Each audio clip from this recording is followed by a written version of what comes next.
Have you ever changed your mind about something fundamental to your identity, like your political affiliation or beliefs about feminism?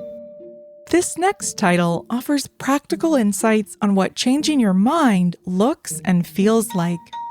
Welcome to Audiobook Reviews in 5. This is Yana, also known as Jana, and in today's episode, I'm reviewing The Scout Mindset, Why Some People See Things Clearly and Others Don't.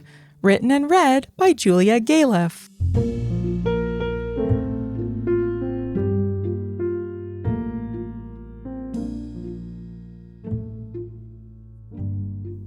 If you're a frequent listener of this podcast, you've probably noticed I like to review a lot of titles related to communication and reframing identity. I'm passionate about understanding these topics because I feel this understanding directly improves my relationships and my quality of life. Underpinning this belief is that critical thinking and being able to change my mind is an important part of my identity. Author Julia Galef defines Scout mindset as the motivation to see things as they are, not as you wish they were, and to be intellectually honest and curious about what's actually true. She contrasts this to the soldier mindset, tending to approach situations by defending your beliefs, shooting down the other conflicting information, and seeing alternatives as the enemy. When I first saw this title on a list of upcoming publications, I have to admit I mistakenly assumed it was a reference to Boy Scouts and Girl Scouts in the United States, but I'm glad I looked past the cover. This book is an attempt to rebrand critical thinking and objectivity, and Galef crystallizes some important concepts that many of us tend to get wrong. One of the key challenges she presents is our assumption that happiness depends on a measure of self-delusion, an idea that's taken hold over the last few decades, especially with the added weight of research findings that claim depressed people are more objective and realistic than happy people. Galef's helpful critique of these studies reveals the researchers used some awfully loaded language in their questionnaires. In one example, a study participant would have been considered self-deluded if they stated they had not ever fantasized about raping or being raped. Other extreme examples are included in Galef's discussion as well. This reframing of the research is critical, but so is Galef's assertion that we tend to multiply our self-deception to bolster our strongest beliefs.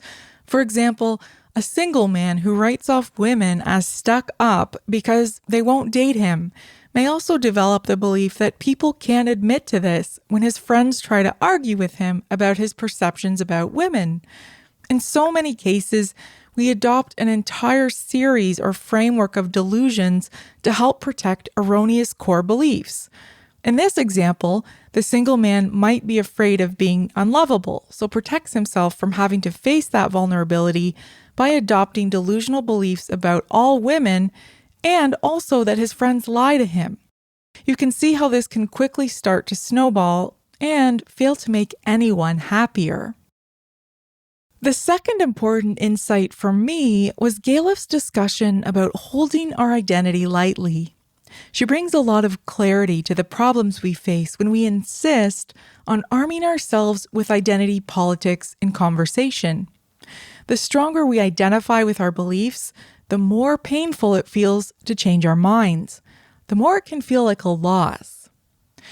This means identity prevents us from thinking clearly. Instead of using our energy and focusing on getting to the truth, we arm ourselves with everything we can to reassert the talking points and bluster that reinforce our identity.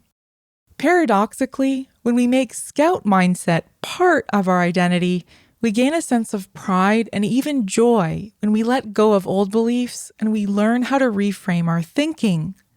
Truth becomes its own reward, even at the cost of our correctness in the moment.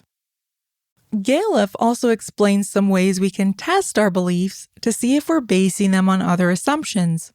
These can be challenging. As Galef puts it rather dryly, thought experiments only work if you actually do them.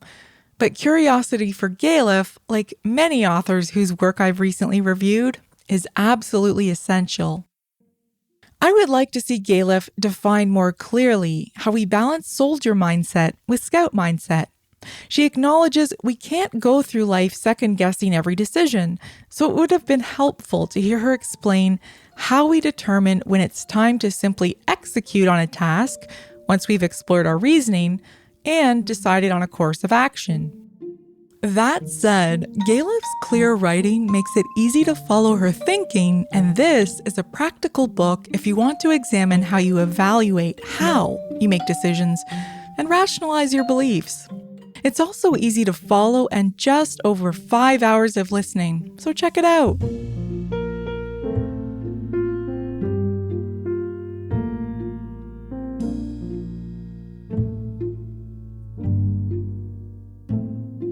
That's all for this episode of Audiobook Reviews in 5. Thanks for listening. If you have not yet done so, please follow us on Facebook and subscribe to Audiobook Reviews in 5 on Anchor, Apple, Spotify, and many others. By subscribing, you help increase the profile of this podcast and chances of other listeners finding it.